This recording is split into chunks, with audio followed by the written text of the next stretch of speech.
Sin límites, porque tu vida es hoy. Con el doctor Rafael Ramos. Hola, ¿qué tal? Qué bonito podernos encontrar en tu espacio Sin Límites. Recordad que es un programa que hemos pensado para hablar de salud mental, salud emocional, y lo hacemos un enorme grupo de amigos y amigas precisamente en estas áreas, y algunos complementarios, porque tampoco podemos hablar de salud mental y emocional sin hablar un poquito de nutrición, sin hablar un poquito de finanzas, de aspectos jurídicos y demás. Pero hoy particularmente le vamos a dedicar tiempo a un tema que post pandemia creo que está más en boga, no porque se manifieste más como tal, sino porque hemos empezado a tomar conciencia. ¿Cómo saber que mi ansiedad requiere tratamiento? Y si nos ubicamos un poco en el boom de las películas Intensamente 1 y 2, Intensamente 2 nos puso de frente a la ansiedad. Ahora les vamos a contar ahí un par de cosas de esto. Pero si vos sos de los que de un momento a otro siente que le sudan las manos, no puede estar frente a la computadora, siente ahogos, tiene miedo de salir, tenés ideas recurrentes, en algunos momentos incluso has sentido como que se te va a salir el corazón, sudas muchísimo, te tocas el cuello y sentís el ritmo cardíaco ahí en las carótidas.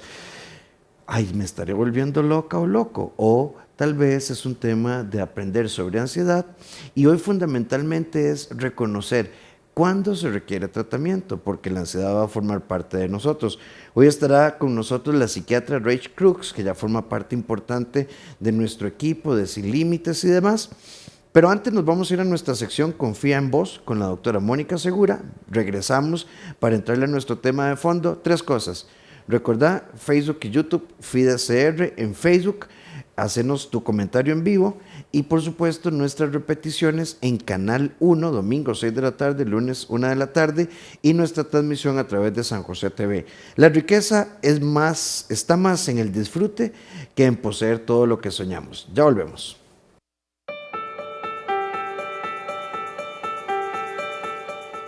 La verdadera riqueza no está en poseer, está en poder disfrutar cada día de tu vida. Y es que a veces nos afanamos tanto para conseguir, para poder tener, para esos logros, para esos resultados, que ponemos en riesgo lo más importante, nuestra salud, nuestras relaciones, nuestros sueños, nuestra calidad de vida. Y es que necesitamos entender que sí, en esta vida necesitamos obtener logros, aspiramos a tener un espíritu de crecimiento, de superación, a no estancarnos, pero ten cuidado cuando esa ambición se hace totalmente enfermiza y empieza a descuidar ese disfrute y esa calidad de vida, cuando ya no aprovechas los momentos, ya no aprecias lo que tienes, no valoras lo que posees y sientes que tu vida está siempre en insatisfacción. Necesitamos valorar, agradecer, reconocer, pero sobre todo buscar balance y equilibrio en todo lo que hacemos.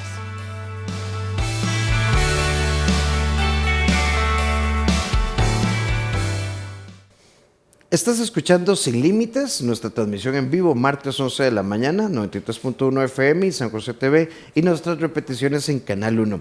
Está con nosotros Rachel Crooks. ¿Cómo estás, Rachel? Muy bien, Rafa, muchísimas gracias por la invitación.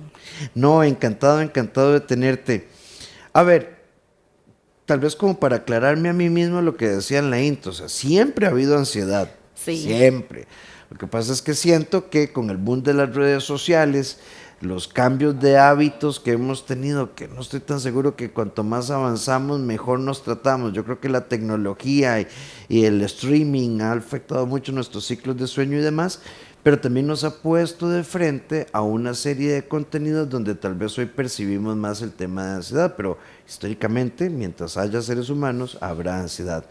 Pero Rach, hablemos de esa ansiedad que no es la ansiedad que siente uno cuando va a irse uno a hacer el tacto rectal, o la ansiedad de que hoy estoy esperando que el mecánico me diga cuánto va a salir la bronca, entonces no he dejado de pensar, sino esa ansiedad que sí requiere atención porque desequilibra un poco mi vida.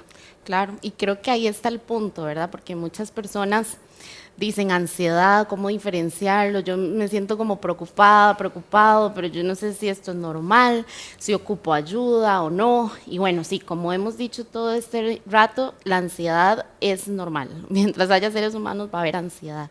Pero ¿qué es esa ansiedad? Es esa respuesta que tenemos todos ante algún peligro, ¿verdad? En realidad nuestro sistema nervioso tiene todo un sistema de lucha o huida, de cuando hay miedo y cuando hay ansiedad, que es esperable y que es normal. Eso nos mantiene saludables, eso nos mantiene bien. Entonces el asunto es cuando todo este sistema se activa en momentos en los que no hay un peligro esperado, no hay por qué preocuparse tanto. Es normal que si yo estoy pasando por una situación complicada, esté un poco más ansiosa buscando soluciones. Entonces, tal vez la ansiedad ahí lo que hace es ayudarme a resolver, a encontrar los recursos Sí, para yo salir activo. adelante. Sí, si yo tengo un examen, si yo tengo algo que entregar en el trabajo, digo, no, ya me estoy quedando sin tiempo, entonces tengo que accionar. Y eso está bien. Pero ¿qué pasa cuando no hay nada de eso y nuestro sistema está a 1000 por hora? Estoy preocupada, estoy tensa, estoy que me falta el aire y no hay ningún motivo aparente. Ahí es donde podemos ver que esa ansiedad sí ocupa ponerle cuidado, como decimos. O también cuando me afecta esa ansiedad en otras cosas que yo quiero hacer, cuando tal vez yo antes socializaba un montón y veo que ya no lo estoy logrando, me da miedo decir lo que sea porque tal vez me puedan humillar o qué van a decir de mí y ya no salgo con nadie, no voy a ningún lado, o si estoy estudiando ya no logro hacer una presentación, ¿verdad? Entonces esa es la clave, cuando esa ansiedad nos impide hacer cosas, cuando se mete, por así decirlo, en nuestra cotidianidad. Sí, incluso Rach, quisiera ponerlo como en este marco porque el tema de la ansiedad definitivamente puede ser muy incapacitante. Entonces, es como pensemos, qué sé yo, como que alguien diga, no sé, pensemos en un cirujano cardiólogo. Y que entonces diga, no, no, es que ya a mí no me gusta salir, pero ¿cómo? Usted no abre cuerpos, usted no es verdad. Pensemos, no sé, en esta gente que trabaja en las compañías de electricidad en el ICE, que se suben en esas torres altísimas y de un momento a otro dicen que no. Ya no puede. Ya no puede.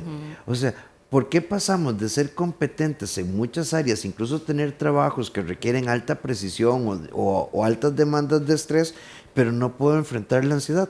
Exactamente, entonces ahí es donde tenemos que ponerle cuidado. Y muchas personas también a mí me dicen, no entiendo, ¿verdad? Porque creo que hay como dos bandos. Uno en el que tenemos circunstancias de vida, situaciones adversas donde identifico después de este evento es que yo empecé con toda esta ansiedad desbordante y la persona sí tiene claridad como de dónde vino, por así decirlo. Pero es que no solo funciona así, también está todo del otro lado, donde de la nada, que no es tan de la nada, ahorita podemos hablar un poco de eso, pero sin un motivo aparente, para mí empiezo con estos síntomas. Sí, por lo menos no tan consciente. No tan consciente, pero es que al final pues tenemos todos un cuerpo y a veces el sistema nervioso se desregula. Sí, de hecho, para los que nos están escuchando ahora que marcas esto, quiero ponerte dos ejemplos. Esto es como el cuidador o cuidadora de una persona en fase terminal. Bueno, incluso viene el momento de la despedida, se reacomoda la vida, se entiende mejor el fallecimiento, tal vez la ausencia cuesta un poco más. Y bien, y 6 meses después, 9 meses después, yo empiezo a sentir malestares estomacales, dolores de cabeza, y yo digo, ¿qué será? Me entró el viejo, ¿verdad? Todo ese montón de cosas que decimos. O pensemos, por ejemplo, cuando uno ha tenido un largo periodo de estrés y al final se resuelve, y pienso particularmente en una persona, Rach, que me contaba esto. Bueno, se hace la mamografía, le detectan unas pelotas, se hace la biopsia, hay un diagnóstico inicial de que sí, ¿verdad? Pero una segunda opinión hace dudar del proceso. Después se hace una segunda biopsia y se confirma que no es cáncer, ¿verdad? Pero a lo largo de, o sea, estamos hablando de 2 meses y medio, todo esto, y todo bien. Y esta persona me busca y dice, 6 meses después me despierto, ¿verdad? Súper agitada, ¿verdad? Con una sensación de miedo, y lo primero que pienso es que qué susto tener cáncer. ¿por qué nos pasa esto si más bien uno debería decir, ya se resolvió, o sea, no era nada, todo se aclaró? ¿Por qué la mente nos juega estas pasadas? Sí, bueno, a veces pasa que nosotros en nuestro cerebro, ¿verdad? Tenemos varias estructuras que tienen que ver con esa respuesta al miedo y la ansiedad que se activan en momentos en los que no deberían. O también posterior a un evento, como este ejemplo que dabas, Rafa, como que queda el aprendizaje de que tengo que estar tensa, por así decirlo. Entonces, por ejemplo, hay una estructura muy importante que se llama amígdala. Y la amígdala tiene que ver con la respuesta al miedo y la ansiedad. Se activa en momentos en los que hay peligros, pero también, según estos aprendizajes, empieza a activarse en momentos que no. Y lo fascinante es que, bueno, la amígdala hace eso, pero se conecta con otras estructuras del cerebro.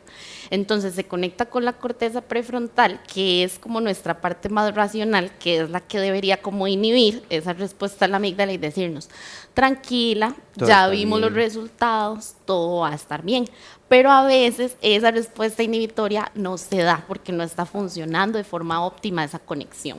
Entonces eso por un lado. También la amígdala se relaciona con el hipocampo, que tiene que ver con la memoria. Entonces cuando la amígdala se activa por esta respuesta de miedo y ansiedad, como que se junta con el hipocampo y dice, ok, esto es algo que ya pasamos, esto es algo nuevo, esto debería ser un peligro, ¿cómo teníamos que reaccionar ante esto? Y a veces, ¿verdad? Según las cosas traumáticas, experiencias pasadas, pues es como, no, esto está súper mal. A veces hay asociaciones también con situaciones, entornos, olores, vivencias, ¿verdad? Que podemos hacer como asociaciones de que esto debería darme miedo, ansiedad, y al final es como un estímulo que no era para tanto, por así decirlo. Entonces tenemos una respuesta como exagerada ante un estímulo que decimos, yo siento que no era para tanto, ¿por qué estoy tan así? Por toda esta asociación. Y también la amígdala, con lo principal que se relaciona es con toda la parte de noradrenalina, que tiene que ver con nuestro sistema nervioso simpático, que es un sistema nervioso que todos tenemos automático, autónomo, donde empezamos con palpitaciones, tensión muscular, donde tenemos una respuesta como de huida o de parálisis, donde se nos dispara la noradrenalina, que también le da señales a las glándulas suprarrenales que tienen que ver con adrenalina, y eso todo es como, por así decirlo, en sencillo, mucho estrés para el cuerpo. Entonces, vemos que no es nada más como, ok, estoy tensa o estoy tenso porque tengo esta situación, sino que también a nivel físico tenemos todas estas respuestas. Sí, vean, ya vamos a ir un poco con las participaciones que tenemos en Facebook, ya casi las vamos a leer, por dicha nos queda todavía, hoy está rindiendo el programa, es que eso yo siento que se va rapidísimo.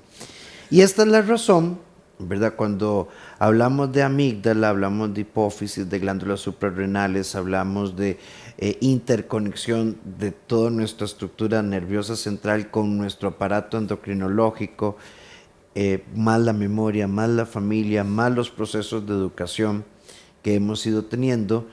Esta es la razón para entender que no es, a ver, sí es la mente, pero también es el cuerpo. Y esta es la razón por la que el tratamiento es integral.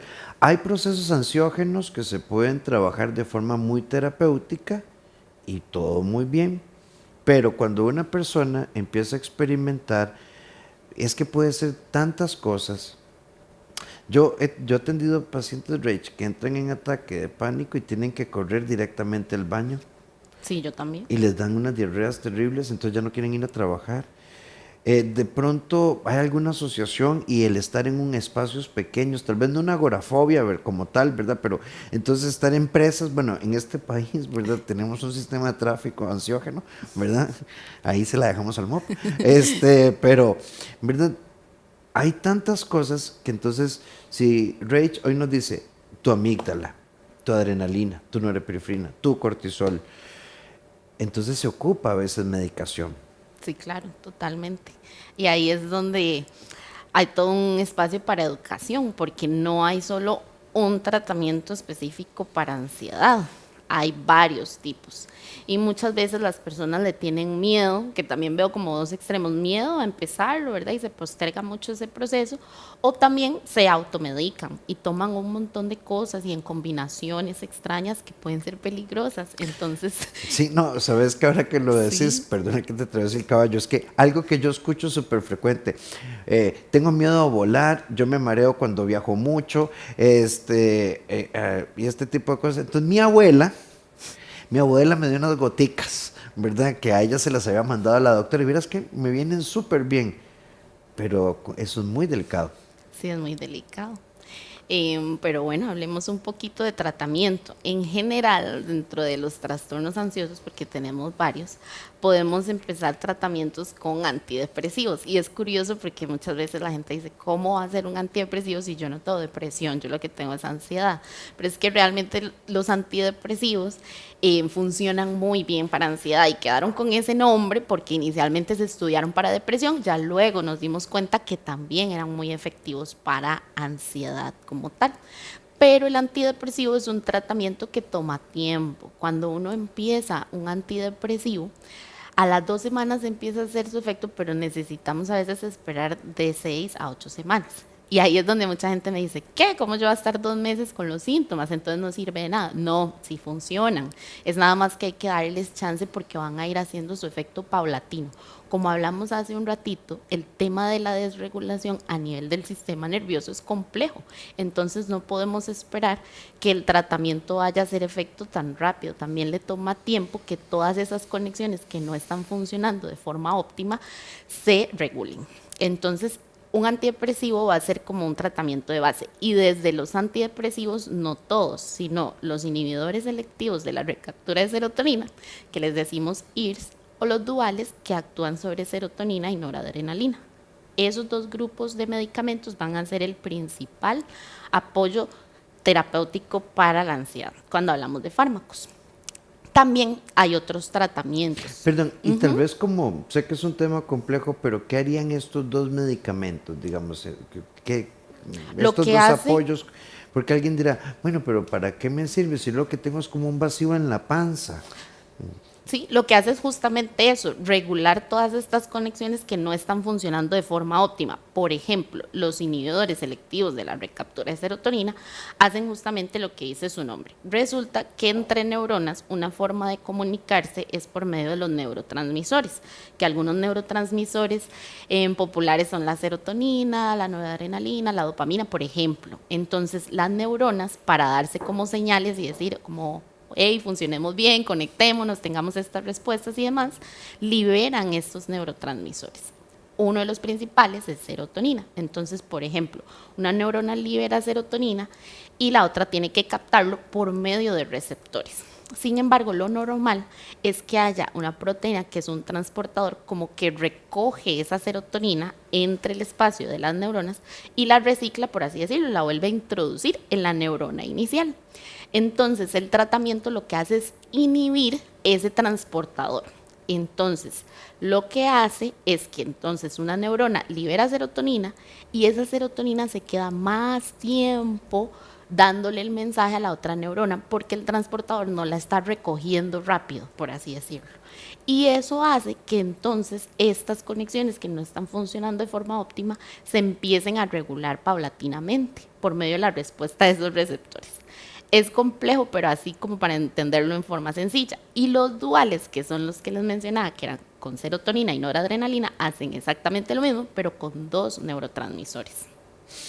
Ven que al final a mí me gusta explicar la farmacoterapia, es decir, el uso de medicamentos para trastornos de conducta, trastornos de personalidad, trastornos emocionales.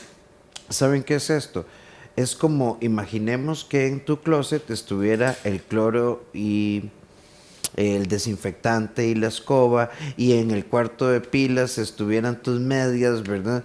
Y en la alacena tuvieras que buscar los pantalones. Es un caos, todo rebota. Pero el medicamento pone la ropa en el closet, agarra todas las cositas de limpieza y las pone en el cuarto de pilas, y después agarra y saca del closet todo lo que es de la despensa y pone la comida ahí en la cocina. Algo así, como para imaginar una metáfora, y eso me gusta mucho porque a veces las personas piensan, y Rach, antes de entrar al tema de participaciones, además que creemos que la medicación en psiquiatría es permanente y creciente, y no necesariamente. No necesariamente. Cuando empezamos un tratamiento farmacológico, sí es importante mantenerlo un tiempo mínimo, más o menos de 6 meses, por eso que les comentaba de que toma tiempo en hacer efecto. Sin embargo, dependiendo de las características y según la evaluación, no necesariamente hay que mantenerlo para siempre. De hecho, eso es como la excepción, realmente. Mantener un tratamiento así para siempre, toda la vida, pues hablamos ya de trastornos mentales severos, donde ya se ha demostrado que la persona sin ese tratamiento, pues sí tiene mucha disfuncionalidad, pero en temas de ansiedad no suele ser la norma. ¿Y esto qué implica? Que si vas al psiquiatra y al psicólogo, vas a terapia porque incluso también quisiera, no es el tema de hoy, pero también quiero que visualicen al psiquiatra, no como el médico, que usted llega y, bueno, es que nada, 15 minutos después saliste con una receta.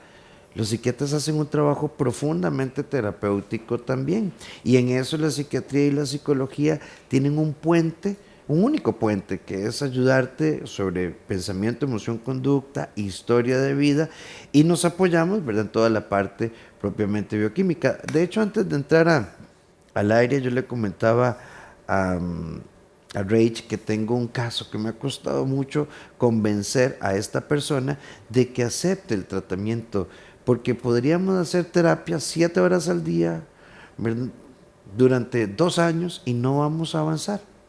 Sí, y es que a veces también hay personas que a mí me dicen, no sé si le pasa también, Rafa, como que dicen, no, yo quisiera algo natural, yo quiero algo natural porque yo le tengo mucho miedo a esos medicamentos, o yo siento que son demasiado fuertes, pero realmente nunca los han usado, ¿verdad?, para saber si son muy fuertes, o lo dicen por experiencias de otras personas. Y está bien, todos los medicamentos tienen un perfil de efectos secundarios, pero a veces hay también que tener ese proceso individual, porque cada persona es única. A veces hay personas que han usado los medicamentos a la libre o de forma subóptima, y también por eso han tenido ciertos efectos secundarios y no necesariamente, entonces todo el resto de la humanidad va a tener lo mismo. Además, no son medicamentos como que se nos ocurrió a nosotros decir, démosle eso a la gente a ver qué. A ver qué pasa, Sí, son tratamientos que tienen estudios científicos respaldados, evidencia científica de que funcionan. Entonces, muchas veces es también como explicar eso. A mí me pasa montones de ver gente que me dice, es que ya yo tomé valeriana, pasiflora, estoy con estilo y estoy con todas estas cosas, nada me funciona, y es como, sí, tenemos que usar otro tratamiento. Este montón de cosas no están siendo efectivas, ¿verdad? No, y adicional les tengo una noticia. Entonces, tenés el tratamiento, haces psicoterapia, pero aparte de esto, los trastornos ansiógenos, en realidad yo diría que cualquier trastorno de orden emocional, de conducta, mental, de personalidad, requiere adicional a esto trabajar ciclo de sueño, hábitos saludables, requiere incluso a veces analizar tu entorno. Habrá personas que uno se va a alejar, no desde el odio ni el resentimiento, totalmente, sino evaluando la conveniencia o no de esa persona en la vida. Rach, ¿te parece si vamos un momento con algunos saludos y consultas? Un saludito a Carmen Acuña, que nos dice: mi pregunta es por qué siento como cosas extrañas que siento en mi cara y mucho susto, me da miedo, me duele la cabeza, me siento ansiosa por ratos, y hay como 3 o 4 mensajes asociados a estos temas de dolor de cabeza y demás. Entonces la pregunta que nos hacen es: ¿empiezo con el psicólogo, empiezo con el psiquiatra o empiezo con el neurólogo? Cualquier psicólogo responsable te va a remitir a un médico. Sí, lo de los dolores de cabeza es súper común, porque hablamos también de un tema de tensión muscular, y a veces pensamos como que en los músculos, ¿verdad?, son las piernas y como los abdominales, pensando mucho en la actividad física del deporte, pero músculos tenemos en todo el cuerpo, tenemos en la cara, tenemos en el cuello, y cuando esos músculos se tensan un montón, pueden desencadenar también dolores de cabeza, que así se perciben. Claro, vos sabes que yo tenía una contractura aquí en la base de la espalda y ese músculo, ¿verdad?, llega hasta el cuello. Entonces, como se tenía una contractura acá, me daba tortícolis y todo empezaba en la base de la espalda. Hay una amiga que dice: bendiciones, así es siempre. A mí me pasa, me da ansiedad, pero me encanta estar en mi casa.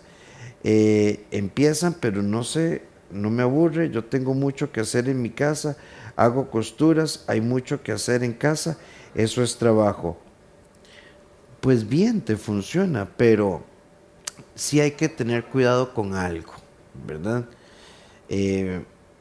Por ejemplo, pensemos, post pandemia el teletrabajo se puso como una norma y todo bien, optimiza tiempo, descanso, pero pensemos en una persona que sea un poquito ansiosa, que tenga dificultades de habilidades sociales y entonces sí, está en casa haciendo mucho y se siente bien, pero no tiene un desarrollo integral. Sí, como una evitación, ¿verdad? Ajá. Entonces me ocupo un montón de cosas como para no lidiar con eso. Y va a funcionar a corto plazo, pero no es sostenible en el tiempo. Y además, sí, como dices, Rafa, la parte interpersonal y que también es bueno salir, despejarse, respirar aire fresco. Entonces habría que ponerle como cuidado. Sí, entonces es como que tengas una úlcera, te dé miedo hacerte la gastro, entonces empezaste a quitar comida y ahora solo comes papaya y papa hervida. Pues tal vez no te arde tanto, pero no te estás curando. Hay otra amiga que nos dice: creo firmemente que los medicamentos ayudan siempre que sean llevados por un profesional, completamente de acuerdo. Cuando hay otra amiga, Marianela, nos dice: cuando ya descubrimos el detonante, ¿qué podemos hacer aparte de ayudarnos con la respiración cuando hay una crisis de ansiedad? ¿Qué hacemos en una crisis de ansiedad?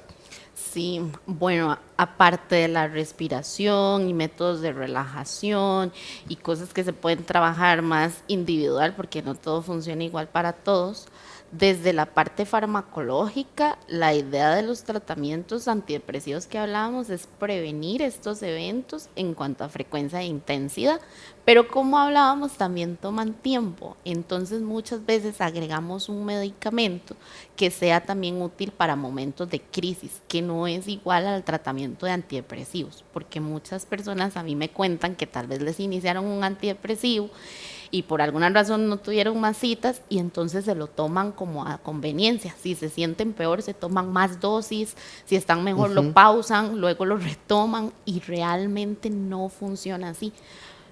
Desearíamos, pero ese no funciona así, nada más es de mantener al pie de la letra. Ahí es donde a veces un tratamiento como una benzodiazepina puede ser un gran aliado, que las benzodiazepinas también se las traen, hay que usarlas con supervisión médica. Benzodiazepinas que son tratamientos como clonazepam, lorazepam, alprazolam, todo este grupo pueden ser grandes aliados, pero hay que usarlos con cuidado. Sí, además también es importante, voy a poner un ejemplo, pensemos en una persona que ha tenido una estructura afectiva muy dependiente y por tanto desarrolla procesos de apego. A partir de la ruptura desarrolla crisis de ansiedad y pánico. La psiquiatra la medica, el psicólogo le apoya, pero vos insistís en llamar, escribir y seguir viendo las redes sociales. Entonces tu sensación de desplazamiento y demás se empieza a complicar. Hay mucho que hacer, o sea, a veces hay que cambiar hábitos, hay que cambiar entornos, hay que cambiar amigos. Es que yo no puedo dejar de ver tele porque me acuesto tarde, entonces sáquelo del cuarto. No tenga el televisor en el cuarto, dormamos sin luz, ¿verdad? Sí. Hay que dormir a obscuras, hay mucha gente que duerme con luz, entonces ese tipo de cosas. Hay una amiga que dice: tuve una tienda de, vamos a ver, que se me ocurre aquí, tuve una tienda de medicinas naturales y cuando la situación no es grave y es algo transitorio, existe, sí, de esto se habla mucho, la hierba de San Juan, que es un antidepresivo natural que funciona muy bien. Lo he probado personalmente. A ver, sí y no, ¿verdad? Porque hoy no hablamos de... Antes se hablaba, ¿te acuerdas, Rach, de depresión endógena y Sí, depresión psicógena? Ahora Ya hablamos de depresión como tal. A ver, si hay un factor psicológico que explique un estado anímico bajo que no supere la funcionalidad del sujeto en un rango de 2 a 2 semanas o un mes y la persona opera, tal vez algo así ayude.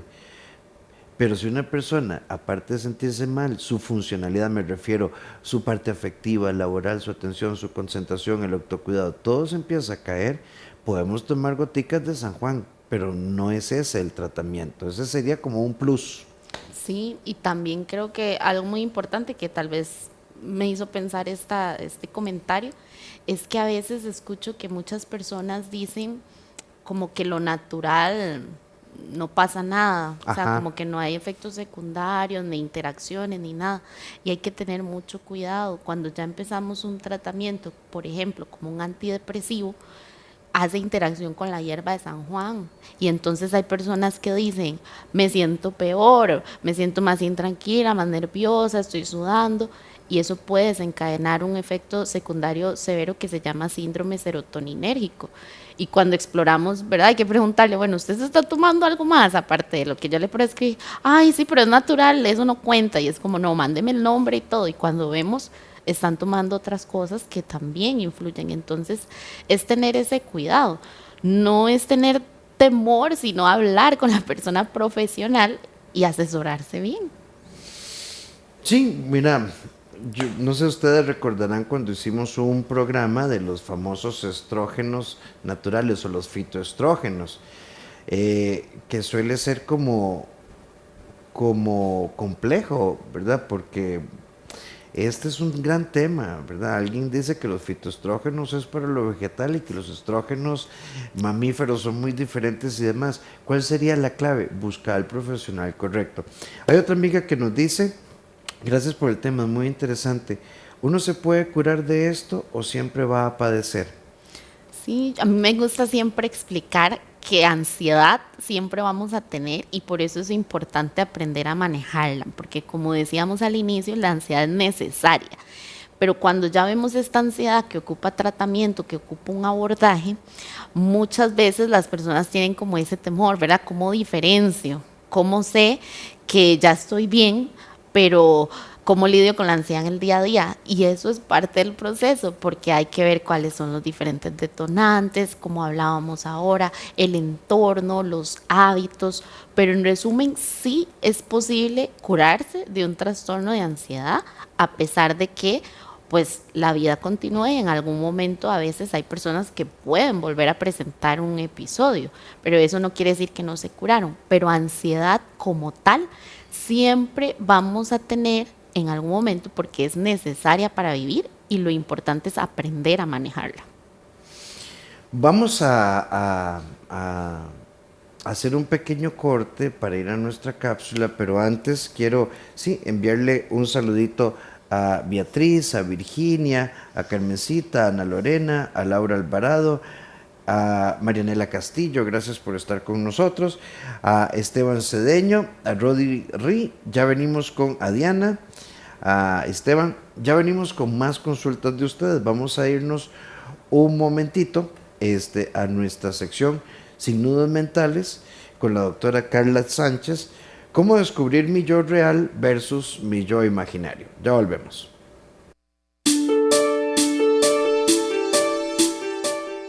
El ser humano, vos y yo, todos estamos en constante cambio. Tenemos ese poder de mejorar conforme va pasando el tiempo. Es importante que tengas claro que la versión actual no tiene por qué ser la misma que vos esperás en un futuro. Este yo real, el que soy hoy, puede ser un proceso donde vas a ir incorporando nuevas formas, nuevos pensamientos, nuevas acciones, y eso va a ir creando ese yo ideal que todos de alguna manera queremos llegar a ser, queremos estar y sentirnos de una mejor manera. Pero lo más importante es que recordes que en vos está el poder de ir transformándote hacia tu nueva y mejor versión.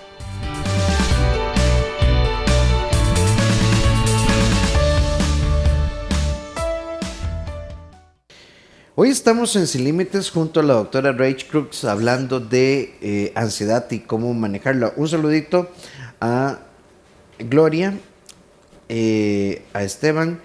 Diana nos dice lo siguiente: hace un mes murió mi papá y pasé por todo su proceso agónico en el hospital. Inclusive tuve que retirar el cuerpo de la morgue. La primera semana me sentía bien, pero conforme han pasado los días he tenido cuadros de ansiedad en lugares públicos, de un momento a otro sin necesidad de pensar en mi papá. Siento palpitaciones, sudor, mareo, vacíos en el estómago. Siento que tengo que salir corriendo de ahí. Mi pregunta es, ¿los antidepresivos pueden causar adicción? ¿Existe algún ejercicio mental para calmar el momento de la crisis? Muchísimas gracias y aprovecho para agregar algo a tu consulta, Diana, y un abrazo en medio de tu proceso de duelo. Muchas gracias por compartirlo. También existe un mito, por ejemplo, cuando a alguien se le muere un ser querido, entonces dicen, no, hay que dejar esto unos 2, 3 meses a ver cómo le va. Es normal que se deprima, que no coma, que no duerma y no se puede ir al psiquiatra ni al psicólogo porque eso es el duelo. Y vieron que es todo lo contrario. Entonces de pronto una persona viene meses después súper aguda, con procesos depresivos o ansiógenos, porque no se hizo una intervención. El duelo hay que sentirlo, pero no sufrirlo. Ya, sí. Diana, gracias por comentarnos todo esto, específicamente esta duda de los antidepresivos. A mí sí me gustaría aclararla porque es un gran mito. Mucha gente dice, no quiero empezar un tratamiento porque me voy a volver dependiente. Y no es así. Los antidepresivos como tales no causan ningún tipo de dependencia. Es imposible volverse adicto o adicta a un antidepresivo. Simplemente no tienen ese mecanismo que a nivel cerebral es parte de un circuito de recompensa, de un tema de abstinencia, de tolerancia. Eso no pasa con los antidepresivos. Lo que sí pasa a veces es que algunos antidepresivos, no todos, cuando se suspenden de forma abrupta, causan un malestar físico que la gente traduce como un síndrome de abstinencia y ahí es donde se cuentan, ¿verdad? Y dicen, no, a mí definitivamente ese antidepresivo me hizo adicta porque yo cuando lo intento dejar me siento fatal. Primero, no pasa con todos los antidepresivos, entonces eso es algo muy importante que se valora en la consulta para tratar de evitar usar pues esos de forma inicial. A veces en personas que pues ya han usado otros pues se tienen que usar y cuando se usan se hacen de forma calculada, paulatina y cuando se suspenden igual. Es nada más evitar este tema de las suspensiones abruptas. Sí, ve, hay una amiga que nos dice lo siguiente. Tengo un trastorno de sueño, el médico general me envió amitriptilina y clorhidrato. He ido donde la psicóloga, le he explicado de mi ansiedad, paso muy tensa por el futuro, sobrepienso todo, pero después de ir casi 2 años con la psicóloga me dio de alta, no me transfirió, solo me recomendó la respiración, pero solo sé que solo los que tenemos ansiedad sabemos cuándo llega la crisis. Ven, yo no sé si Rach pensará igual, ustedes saben que la línea editorial aquí es libre, pero zapatero a tus zapatos. Yo creo que un médico general puede hacer una primera intervención de contención, pero cuando hablamos de un trastorno del sueño, cuando hablamos de crisis de pánico, ansiedad generalizada, cuando estamos hablando de disfuncionalidad, entonces el profesional correcto es el psiquiatra. Yo, ¿verdad? Si esto inicialmente no te funcionó, ¿por qué? Bueno, incluso pronto quiero invitarla a la doctora Liliana Estrada, por ejemplo, una especialista en sueño, ¿verdad? A veces el tema del sueño tiene que ver con el psiquiatra y el endocrinólogo, y si bien es cierto que la respiración, y hay estudios muy interesantes sobre el por qué debemos respirar y aprender a respirar, la base del tratamiento no puede ser respirar, con respeto a lo que ella nos cuenta, o sea, esto debe ser abordado más integralmente. Claro, sí, yo coincido, ¿verdad? En realidad en medicina es súper amplio, la carrera como tal de medicina general y se ven aspectos generales, como dice su nombre, de todas las especialidades. Entonces está muy bien que haya tenido un abordaje inicial, pero cuando ya se ve que ese abordaje inicial no está siendo efectivo, No resuelve. lo correcto es poder pues entonces referir a la persona y decir, bueno, ya se hizo lo que se tenía que hacer inicial y hay que buscar otras opciones.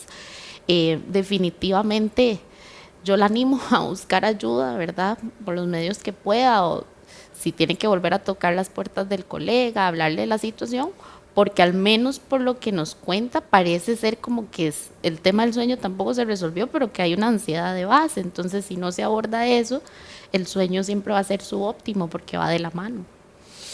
Sí, entonces es importante. Claramente, digamos, un médico general te puede ayudar cuando tienes algo de gastritis y colitis, pero si el tema persiste, hay que hacer una gastroscopía. Bueno, si uno tiene una dermatitis, ¿verdad? Pues todo bien, pero llegará un momento en el que si se extiende y la comezón es terrible, pues hay que ir al dermatólogo. Esa parte es importante. Ve, hay una amiga que nos dice lo siguiente: mi hija con hipotiroidismo le dio depresión, tomó venlafaxina, le ayudó mucho, pero ahora solo tiene episodios de ansiedad. Ahora está tomando cetralina por recomendación del psiquiatra y llevamos 2 meses y nos funcionó muy bien. Y este mensaje me parece muy valioso porque a veces vamos en moto y la moto todo bien, pero el camino se puso muy complicado y ahora hay que cambiarse a un cuadraciclo o a un carrito. A veces hacen cambios de medicamento. Sí, a veces es necesario hacer cambios, a veces incluso hay que hacer combinaciones de medicamentos. Y a veces cuando uno le propone, ¿verdad?, a un paciente aumentar el tratamiento, o sea, ajustarlo con otro fármaco, ahí dicen, no, es que es demasiado tratamiento.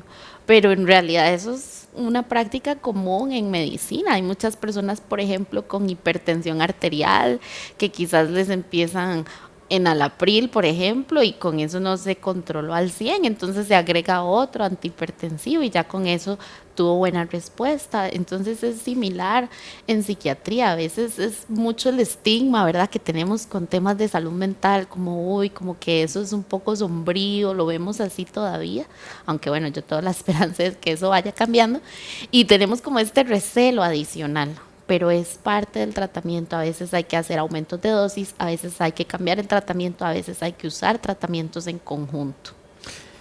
Una amiga nos dice: yo siento que mi ansiedad es generada por mi pareja, pero se ha vuelto algo que está presente en cualquier momento de mi vida. No puedo estar en lugares con muchas personas porque me siento abrumada y siento la necesidad de irme. Me he aislado. ¿Es necesario tratamiento? Claro. Vean, pensemos, un carro está diseñado para rodar kilómetros de kilómetros de kilómetros de kilómetros, pero en algún momento tiene que parar a recargar combustible, revisar el nivel de lubricante, revisar el líquido de frenos. Eso es lo que hace un tratamiento, o sea, aprender, detenerte un momento, hacer un chequeo para poder continuar. Sí, para poder seguir. Y bueno, aparte de que esto que menciona de la pareja y demás, sí, habría que explorarlo un poquito más a fondo, a ver qué ocurre por ahí. Sí, Rach, hay una pregunta muy interesante. Si no se descubre el detonante, de nada no tiene sentido el tratamiento. Interesante. A veces no lo encontramos. Muchas veces no lo encontramos. Y pasa un montón en trastorno de pánico, que las personas tienen estos episodios abruptos con síntomas muy físicos como palpitaciones, tensión muscular, falta de aire, que llega de repente. Y muchas veces acuden a múltiples colegas, múltiples especialidades, hasta que les dicen, no, vea, usted no tiene nada a nivel cardíaco, usted no tiene nada a nivel gastrointestinal, es un tema de trastorno de pánico. Y la persona muchas veces dice, de ahí no entiendo por qué, en mi vida yo no encuentro ningún motivo. Y eso pasa. Así como nos puede dar cualquier otra cosa a nivel físico, o sea, nos podemos enfermar y no encontramos el motivo, en muchos casos, también pasa con la parte de psiquiatría. Entonces, el tratamiento sí tiene sentido. Ya cuando se diagnostica la condición, a pesar de que no haya un detonante claro, el tratamiento tiene sentido. Sí, vean, y es muy importante, ¿verdad?, que uno tenga como claro, hay cosas que pueden estar muy en el inconsciente. De hecho, hay un querido amigo, yo creo que vos lo conoces, Andrés Duarte. Sí. ¿Verdad? porque incluso hay técnicas, ¿verdad? Aparte de la psicoterapia, la parte de psiquiatría como farmacoterapia, el apoyo terapéutico psiquiátrico también, pero a veces recurrimos a técnicas, ¿verdad? Como la hipnosis y este tipo de cosas, el MDR, que son metodologías terapéuticas para profundizar y abordar la traumatología del paciente. Pero eso será tema para otro día. Rach, estamos en nuestro último minuto. ¿Cuál sería tu mensaje final? Bueno, mi mensaje final sería que no posterguen el buscar ayuda, que si se dan cuenta que esa ansiedad está siendo desbordante, que les impide realizar las actividades que ustedes antes lograban, si ven que está siendo un impedimento en el día a día, por favor busquen ayuda y que no le tengan miedo al tratamiento farmacológico, que las dudas, que las preguntas que ustedes tengan se pueden aclarar de la mano de los profesionales. Así que si ustedes quieren consultar con la doctora Rach Cruz, pueden hacerlo en el WhatsApp 84 48 10 81, 84 48 10 81, o en sus redes, fundamentalmente Instagram, ¿verdad? Que es como la más fuerte. Sí, Instagram y TikTok. Y TikTok. Entonces, DRA de doctora Rach Cruz. Rach del diminutivo de Rachel y Cruz con doble O y KS. Rach Cruz. Sí, estoy para servirles. Rach, muchísimas gracias. Muchas gracias, Rafa. De verdad que me encantó este espacio. Muchísimas gracias, es muy bonito tenerte acá y ya saben, varias cosas. Una, si te perdiste parte del programa, puedes ir a la sección de videos de YouTube y Facebook, FidesCR, ahí queda. Que debes ver las repeticiones en Canal 1, domingo 6 de la tarde, lunes 1 de la tarde. Adicional a esto, también hay un grupo en Facebook donde vamos subiendo todos los programas que se llama Sin Límites y están los programas y cápsulas por separado. Y recuerda que si ocupas apoyo también, en el CEDI somos un equipo de profesionales en psicología y psiquiatría, 2290-1383 o al WhatsApp 88-81-1304 y todas mis redes como Dr. Rafael Ramos. Nos vamos con la doctora Silvia Cruz, cerramos con nuestra sección Vuela Alto, cómo planificar nuestro tiempo para tener una vida balanceada. Esta es una clave importantísima en ansiedad. Rach, muchas gracias. Muchas gracias, Rafa. Hasta la próxima.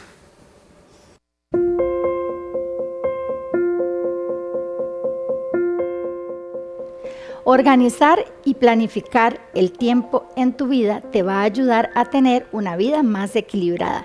¿Y cómo podemos hacer esto? Establecer prioridades es importante, ya que no podemos hacer todo al mismo tiempo.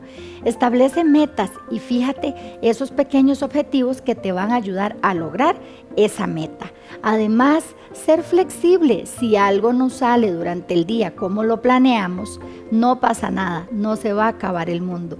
Cuidar de tu salud mental y emocional es muy importante, pero sobre todo, priorízate y ponte en primer lugar para poder lograr todo lo que te propones durante el día y en tu vida.